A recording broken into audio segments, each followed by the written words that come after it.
হুগলির বাঁশবেড়িয়ায় বিজেপি প্রার্থীর গাড়িতে হামলার অভিযোগ। লকেট চট্টোপাধ্যায়ের গাড়িতে বাঁশ লাঠি নিয়ে হামলা চালানো হয়েছে বলে অভিযোগ উঠছে। তৃণমূলের বিরুদ্ধে হামলার অভিযোগ তুলছেন লকেট চট্টোপাধ্যায়, যদিও হামলার অভিযোগ অস্বীকার করেছে তৃণমূল।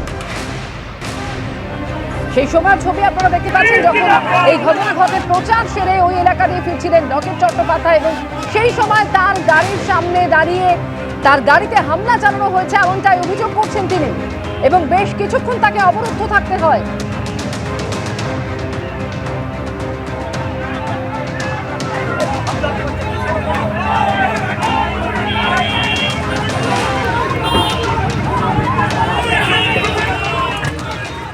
আমি ওখানে পরপর শিডিউলের প্রোগ্রাম গুলো করছিলাম। ওই সপ্তগ্রামে পাঁচবেড়িয়া কালীতলা জায়গা আছে, ওখানে কালী পুজোতে গেছিলাম, ইনভিটেশন ছিল।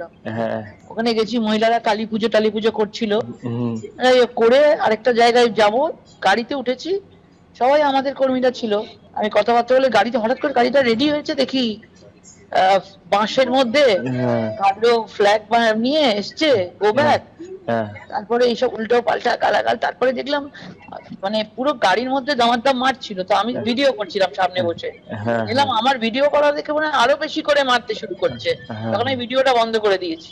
পুরো অনেকটা রাস্তা হাঁটাতে হাঁটাতে হাঁটাতে নিয়ে এসছে। পুরো একজন গাড়ির মধ্যে উঠেই যাচ্ছিল, গাড়িগুলোকে সিকিউরিটিটা নেমে গেছে, গাড়ির মধ্যে উঠে যাচ্ছিল, ওঠার চেষ্টা করছিল, গায়ে হাত দেওয়ার চেষ্টা করছিল। কাজ তো করা যাচ্ছে না। দুর্নীতি না, বিভিন্ন ধরনের মানে মাফিয়াগিরি, দুর্নীতিবাজদের কথা আমি বলেছি না, সব চোর ডাকাত সব এখন মাথা খারাপ হয়ে গেছে। এই নির্বাচন চলাকালীন কখনো এভাবে প্রার্থীর উপরে অ্যাটাক করতে পারে না। তৃণমূলই করছিল তো। এই বিষয়ে আরো জানবো, রাজস্বী দত্তগুপ্ত প্রতিনিধি রয়েছেন টেলিফোন লাইনে আমাদের সঙ্গে। রাজস্বী, ঠিক কি হয়েছে, কি অভিযোগ করছেন লকেট চট্টোপাধ্যায়?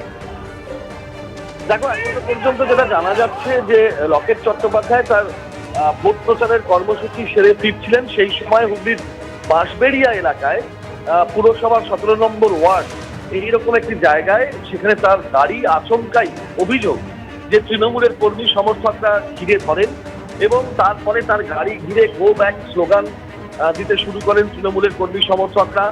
এবং তারপরে লকেট চট্টোপাধ্যায় নিরাপত্তারক্ষীরা গাড়ি থেকে নেমে সেই সমস্ত কর্মী সমর্থকরা যারা গাড়ির গতিপথ গার্ড করে দাঁড়িয়েছিলেন অবরুদ্ধ করে এবং যেতে পারছিল না গাড়িটি, এবং একটা চারদিক দিয়ে ঘিরে ধরা হয়েছিল, সেই রকম পরিস্থিতি থেকে দাঁড়িয়ে থাকা কর্মী সমর্থকদের সরিয়ে দিয়ে গাড়ি নিয়ে বেরোনোর চেষ্টা করেন। এবং তখন কার্যত লকেটের যেটা অভিযোগ, গাড়ির উপরে হামলা হয়, গাড়িতে চর থাপ্পড় ঘুষি এগুলো কর্মী সমর্থকরা, তৃণমূলের কর্মী সমর্থকরা মারতে শুরু করেন।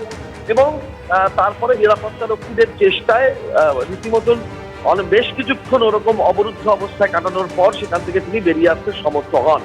যদিও তৃণমূলের পক্ষ থেকে এই অভিযোগকে অস্বীকার করা হয়েছে এবং তৃণমূলের পক্ষ থেকে জানানো হয়েছে যে ওখানে কিছু লোক লকেট চট্টোপাধ্যায়ের গাড়ি ঘিরে গো ব্যাক স্লোগান দিচ্ছিলেন, কিন্তু কোন রকম গাড়ির উপরে হামলা হয়নি।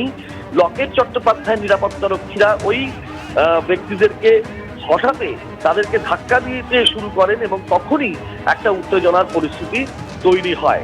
এখন সামগ্রিকভাবে গোটা ঘটনা সম্পর্কে লকেট অভিযোগ জানিয়েছেন এবং তিনি পরবর্তী সময় নির্বাচন কমিশনেরও দ্বারস্থ হবেন বলে তার ঘনিষ্ঠ মহল সূত্রে জানা গিয়েছে। পরিস্থিতি এখন উত্তেজনা প্রশমিত হয়েছে এবং লকেট ওখান থেকে বেরিয়েও এসেছেন বলে জানা গিয়েছে। ধন্যবাদ রাজস্বী।